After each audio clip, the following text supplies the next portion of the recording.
At the age of 10 or so, the school, Florentini school in Chur, gave me a job.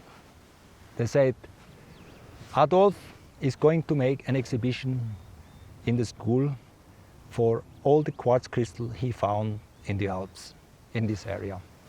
So I had to I made a whole wall along the classroom, and it was like 5 meters long and double rows. And then everybody came in and they all said, wow, wow, so many, what is this? And it was a huge thing. That was my first exhibition. It was great. This is Dr. Adolf Peretti, expert gemologist, geologist and naturalist, CEO of GRS Laboratories and the founder of the Peretti Museum Foundation, which houses a treasure trove of extraordinary rock and mineral specimens, as well as one of the world's largest private collections of amber. My agents from Burma called me and said, there is a big story going on in Burma, you have to help, we have to build up an IDP camp. And they were shy to just accept donations. They said, we give you amber that we cut in the IDP camps. I said, okay, you know, I take these ambers and you use the money. First, you buy for small amount, then for bigger amount, then they bring you more important pieces, then more important, and then suddenly had something that nobody had. A whole new ecosystem totally disappeared and now frozen inside this amber material. This example here is a lizard that lived together with the dinosaurs 100 million years ago. Everything that you see, all the details, everything, it was like unbelievable. It's from the dinosaur time. You're looking into an eye of an animal. Nobody have ever seen this before. It's like a sarcophag, you know, from the pharaoh time, kept for eternity, by chance not destroyed. And then you see details and details and details, and you say, ah, yeah, look at that. The ears, the eyes, and all the detail of the anatomy, everything is inside, you know. So research into the past gives us the understanding about ourselves and how we were created and how difficult it was and how many million years it took to make all these inventions, you know. The eye, the ear, the functionality, the spine. With work already underway on a new annex dedicated to the museum's growing amber collection, Dr. Peretti decides to embark on a global expedition to better understand the world of these prehistoric lizards by learning more about the most famous terrestrial vertebrates of that time, the dinosaurs.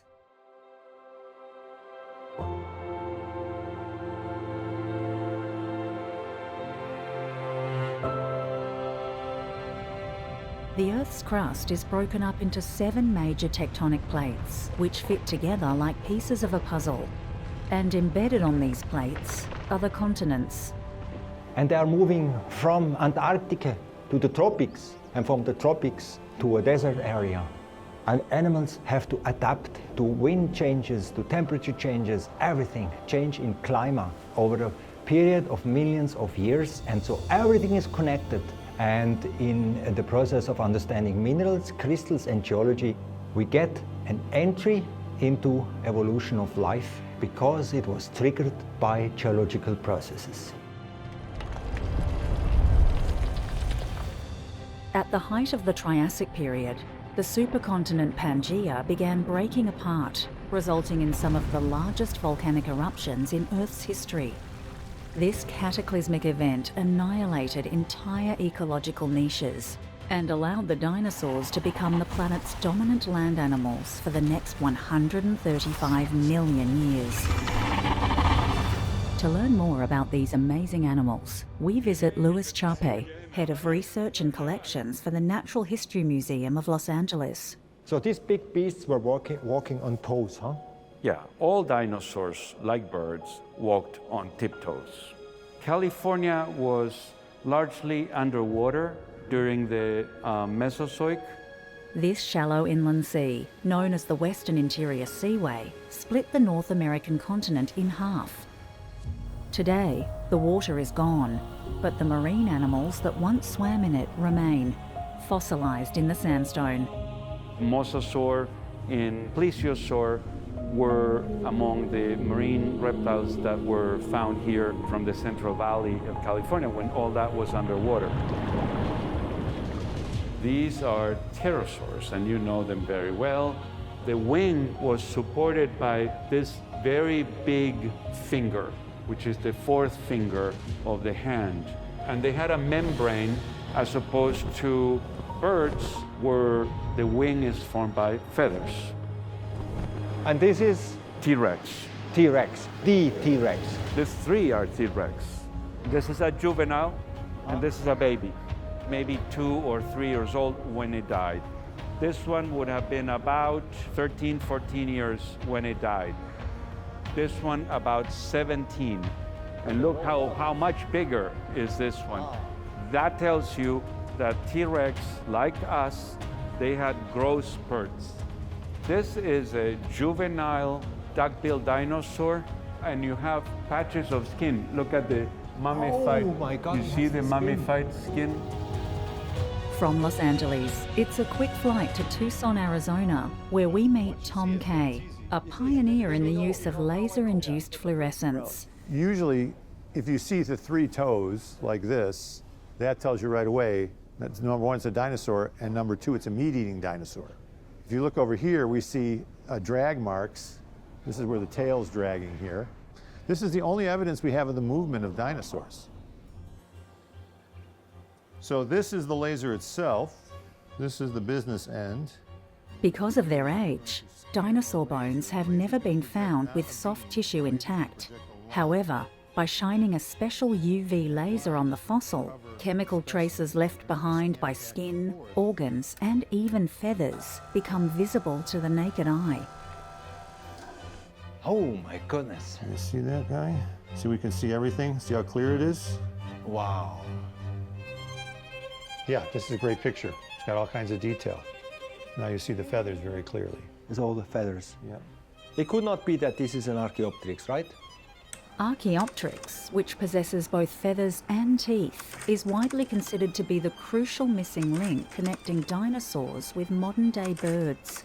To date, only 12 Archaeopteryx fossils have been discovered. Could this be the 13th? Now I'm curious. I'm going to go get my measuring tool. Hold on, it's upstairs. Very similar to an Archaeopteryx. So this wing is fairly short. You know, the wing here is not that long, you know, compared to the legs. So this is Just the Archaeopteryx. cast.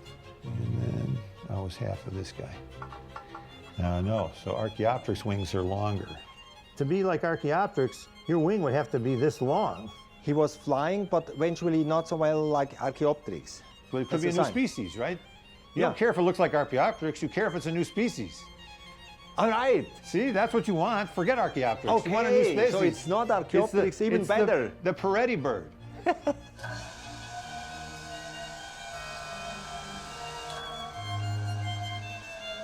So we just fluoresced the legs up close, and now we're looking at the picture, and what do we see? We see fibers coming off the legs that look a lot like feathers. And when you see feathers like that, long feathers coming off the legs, those are the 4-winged flying dinosaurs. So they had feathers on their wings, on their arms, as well as their legs. This suggests that the fossil belongs to Microraptor, one of the smallest species of dinosaur ever discovered, which may have glided through the air using all 4 of its wings for lift. We've come to Tucson at a good time. The annual Gem, Mineral and Fossil Show is in full swing, and Tom has brought us here to meet a few of his friends. I want to introduce you to Addie Ron. Yeah, nice to meet you. For me, that looks like a normal rock. It does, but if you slice it, there's pith and there's seed cones, and we have a lot of That's poop. That's a pine cone. Pine cone. The poop is over here, and it's a high quality poop.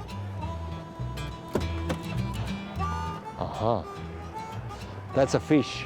This is a Phactinus audax. It's one of the large Cretaceous fish. If you look in the middle area where it's kind of like broken up right there, Yeah. those are fragments of a smaller fish. Didn't fully digest everything before it conked out.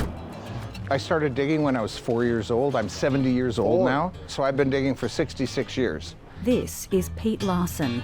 In 1990, Larson's team excavated Sioux, one of the largest and most complete specimens of T-Rex ever discovered. Dinosaurs, like reptiles and like almost any animal but mammals, keep growing teeth all the time. They get new teeth. We got shorted as mammals because we only have 2 sets. This is from the actual bone bed, the Lance Creek Formation of eastern Wyoming. After the dinosaurs had been killed and died in a flood, then comes in Tyrannosaurus rex.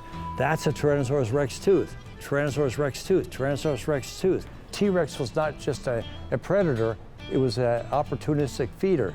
They found dead animals laying there and they came in and ate them and then broke their teeth off. Sue had an injured upper arm.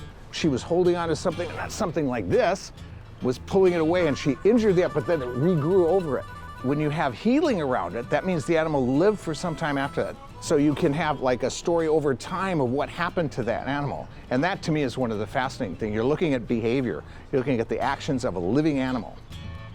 Science is supported by commercial digging. If we didn't have the commercial entrepreneurs, you wouldn't have so many of the new discoveries that are happening, because how many museums fund field expeditions where you have to open up a large area? You have to have someone willing to take the risk.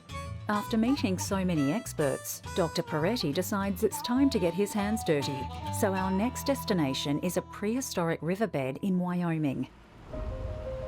Here, at some point in Earth's past, a herd of stegosauruses was killed in a flash flood, and the bones, preserved deep in the mud, have remained undiscovered for millions of years, until now.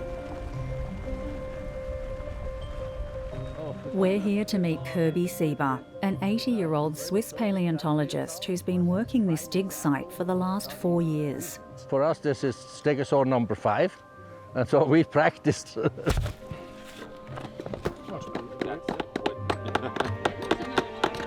Yeah, it's coming. Okay. It's coming. Okay. Let it go. She's good. She's good. This is the sacrum here? 2 ribs here, you see? Yeah. Yes. You have to imagine the bone, when you find it, it's usually broken 100 times. And it needs stabilizing, it needs treatment even in the field. But then when you get home, you have to do even 5 times as much work. So a skeleton is like a year of work. It often is several years of work. Several years of work. We actually do the whole process from excavating, shipping it back here, preparing here, which is the longest and the most tedious work, then doing the mount, and finally also displaying it to dig dinosaurs. That was my dream, even when I was a boy.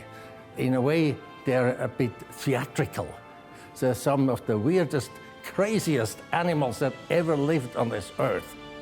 During the Jurassic period, dinosaurs continued to grow in size, diversity, and abundance. Many of the best preserved dinosaur fossils date from this time, including Stegosaurus. The ones that were in the beginning of that period probably looked slightly different. There may also be a regional difference, because we have the Stegosaurs down from Utah and Colorado, we have them from Wyoming, we have them from South Dakota, and there's time difference in that. That's why I'm glad that the doctor here is trying to help us give a more precise timing within that upper Jurassic period. Anything you want to give me for the electron microscope, put it in my hand. It's definitively happening something here that is out of the extraordinary. I know, talking with some of the other... By analysing the composition of this ancient mudstone, it may be possible for Dr. Peretti to determine when it was formed. Using this data, Kirby and his team will be able to pinpoint the exact time of the flood and the death of these extraordinary animals.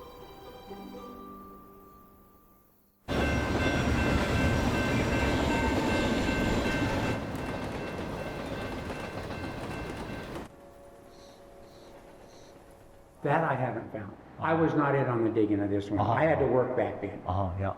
So I was. This is the Allosaurus, the hunter from the Jurassic.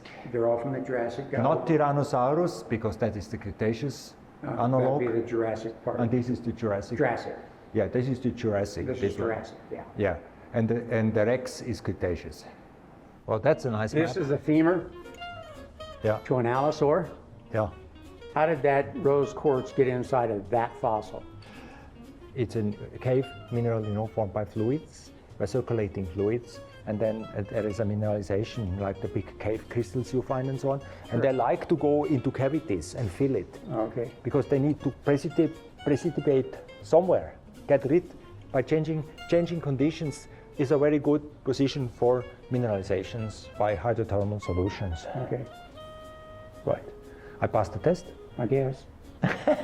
Everything back. Everything what? Everything from both shows cases. Everything what's in here, everything what's in there is sold. I have cash, give you cash. Not quite. Not quite. I shall go look for another box. We have to support the museums, private ones.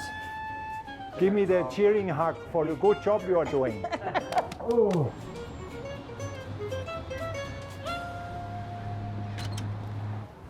Hello! How are you, my friend? Good to see you. Well, I have a little bit a strange theory. In the Middle Cretaceous, the animals still can adapt because the climate changes gradually over millions of years and not duck like this. But at the meteorite impact, it was expiring everything quickly. So today we do both. We have a climate crisis that increases and puts under stress, but we're doing it fast like a meteorite impact. So the dinosaurs were around for a long time, more than 150 million years, and suddenly they went extinct.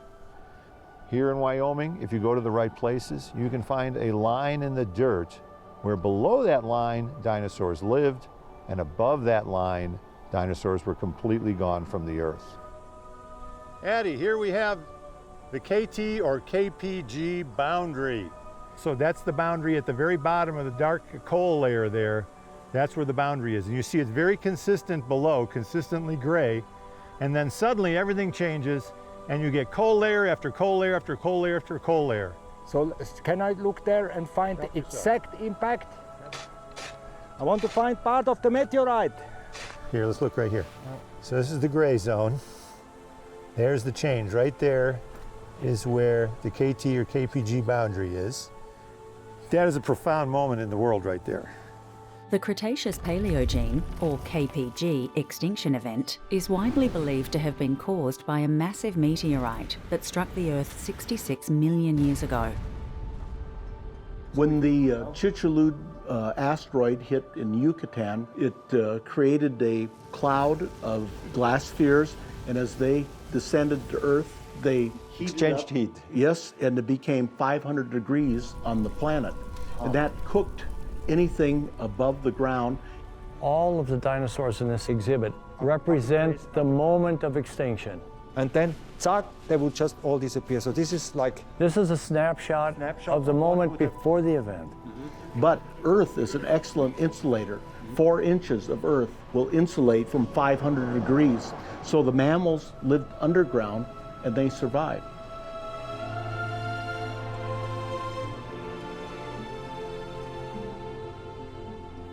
We now know that avian dinosaurs, among them the descendants of Archaeopteryx and Microraptor, were the only dinosaurs to survive the KPG extinction event.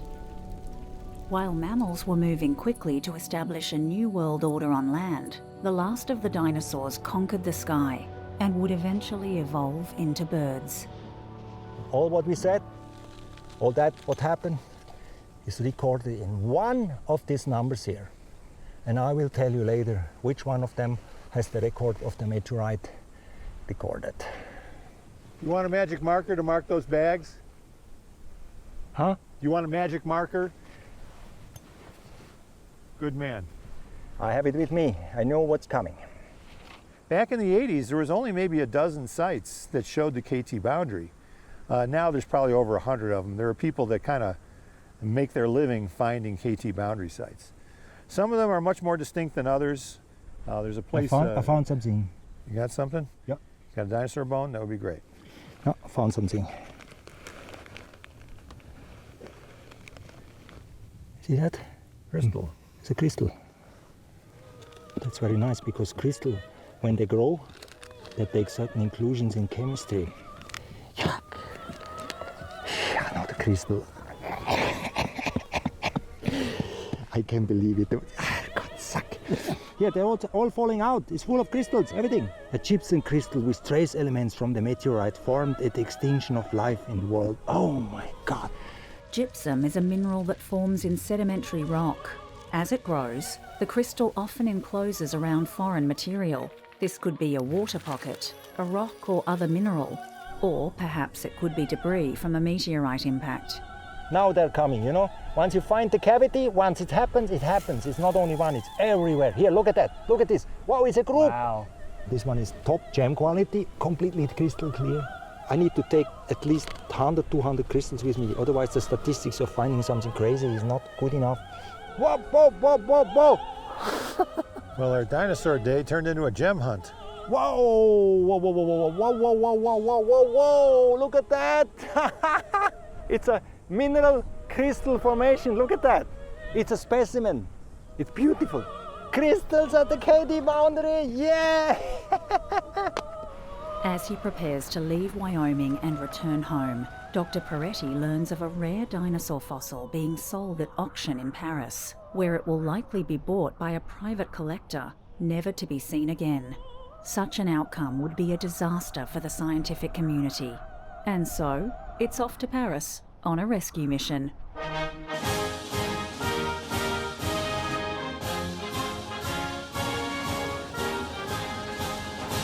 Taxi. Taxi. Taxi, taxi. Taxi. Have we start walking? There's nothing happening.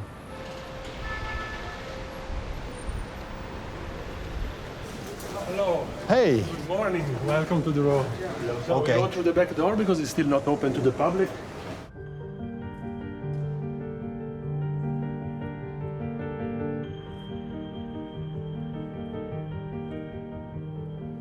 In the past years, we had several from the very same area in KC, Wyoming, and the quality proved to be extremely high. It's duped the Archaeopteryx catcher. Yeah. But that's romantic. That's romantic. That's romantic absolutely. because they made it up to make a point. Yeah, it was either preying on small dinosaurs or on birds. And he wasn't alone, right? No, we probably even think that they could hunt in packs. In packs, like a wolf pack. He was a devil. He was the devil. He was a devil. He was the devil of the Morrison Formation. And I will call it Lucifer. Ornitholestes also dates from the Jurassic period, but until now, only a single skeleton has ever been found, and as a result, questions about this dinosaur have persisted for years. But this specimen, remarkable in its completeness, promises to answer many of those questions. That is, if it's authentic. So this Usually is it's completely from scattered. one piece or from? From one piece. How you know? How you know? Because I know exactly where it has been found, I know the location data, and I know exactly all the traceability of the specimen. I really believe that it's extremely important not to make composite specimen. Or you have to disclose it. Exactly. Oh, of course. Because the fossilization process turns bone into stone, it can be extremely difficult to determine whether a given fossil is real or fake. And when you're dealing with T-Rex, which has 350 bones, the job gets a lot harder. In 2022, the auction of a T-Rex skeleton, which combined both real and replica bones, was cancelled when the number of replicas being used was called into question. But 5 months later, full transparency ensured that the so-called Trinity T-Rex, a composite skeleton of 3 different Rexes, sold at auction for $6.2 million. If this Ornitholestes is to have any significance to science, Dr. Peretti must first ensure that all replica bones are accounted for. So this is real? Yes.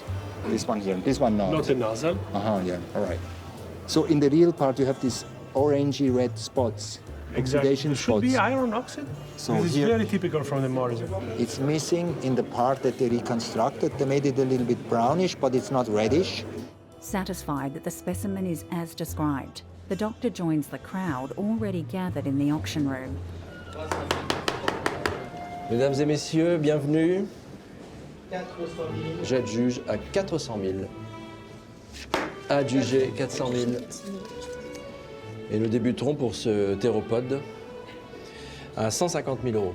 C'est ici à 150 000 euros. 150, 180. 200 000 ici. 220 000. 250 000 ici. 300 000 par un autre. Pas sur le live, à 300 000. On renonce à 300 000, c'est bien vu? On renonce à 350 000. 350 000 dans la salle, plus au téléphone. Attention, plus par nous sur le live. J'adjuge à 350 000 ici, c'est bien vu. C'est vu. 350. Adjugé 350 000 à monsieur.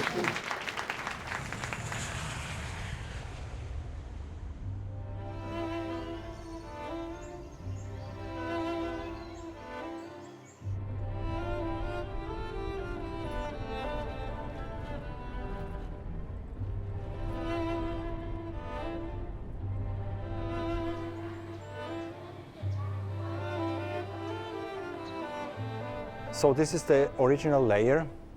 You have the single bones hanging around, the ribs. They're our ancestors. Without them, we would not exist because they invented a lot of stuff for us. How to walk, how to eat, how to hear, how to look. But here we are, made out of this barcode of events in Earth's history. We are the Homo sapiens. We know the past. So it's a precious, small moment in the evolution of the Earth and the entire universe that we are here and we understand. And I hope it's gonna go on and on. Our little small moment of understanding of the world.